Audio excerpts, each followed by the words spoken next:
चलो जो मैं तमने पहला मूंदी पर व्याजना एक दाखलो गणाव्यो हतो ते पण केटला पेपरमां पूछायो हतो एनी साथे उपाड़ पर व्याजना दाखला पण केटला पेपरमां पूछाय छे। आ मारी पासे 2023 नो बोर्डनो पेपर छे तेमां पण उपाड़ पर व्याजना दाखलो पूछायो छे। पछी 2024 नो बोर्डनो पेपर छे तेमां पण उपाड़ पर व्याजना दाखलो पूछायो छे। ज्यारे एक जूनो 2025 नो द्वितीय परीक्षानो पेपर छे तेमां पण उपाड़ पर व्याजना दाखलो पूछायो छे। हवे आ कई हिसाबे थाय तो हूँ छे ने तमने लोकने आ जे 2023 नो पेपर छे एनो एक दाखलो कराववानी ट्राय करीश। जो शुं आपेलुं छे भागीदार आपेला छे ए बी ने सी कया भागमां वेचता 5:3:2 प्रमाण नफा नुकसान वेचता भागीदार छे। वर्षना अंते हिसाब तैयार कर्या पछी मालूम पड्युं के उपाड़ पर व्याज करवानुं रही गयुं छे। उपाड़ पर व्याज अनुक्रमे 2016, 1200 भूल सुधारણા नोंध आपणे लखवानी छे। ओके तो शुं आपेलुं छे उपाड़ पर व्याज ए लोकनुं 2016 ने 1200 आ बधानो पहेला शुं लखवानो सरवाळो।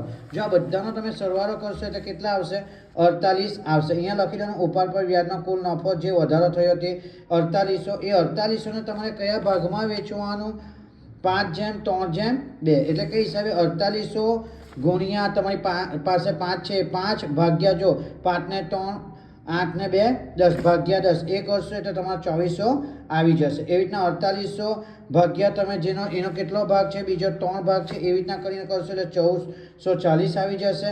અને 4800 ભાગ્યા સી નો ભાગ કેટલો છે सी नो भाग है 2 ए करशो એટલે તમારો 960 આવી જશે। હવે આ જે છે એ તમારું ટોટલ થઈ ગયું। હવે ઉપાડ પર વ્યાજ ઓલરેડી એ લોકોએ આપી દીધેલ છે। જો 2016 ને 1200 એ 2016 ને 1200 તમે એ બી ને સી માં લખી દેશો ના ટોટલ 4800 છે। 4800 માંથી 4800 જશે એટલે તે 0 રહેશે। હવે જો આ 2400 માંથી 2000 જાય એટલે 400 રહે। 1440 માંથી 1600 જશે એટલે 160 રહેશે માઇનસમાં આવશે મોટી સંખ્યા માઇનસ આવશે એટલે ને અહીંયા 960 માંથી 1200 જશે એટલે કેટલા આવશે -240 રહેશે। હવે જે આ માઇનસ છે તે બંને ઉધાર થશે। જો બી ના મૂડી ખાતે અને સી ના મૂડી ખાતે અને જે 400 વધારે રકમ આવી છે એ જમા થશે એટલે એના મૂડી ખાતે।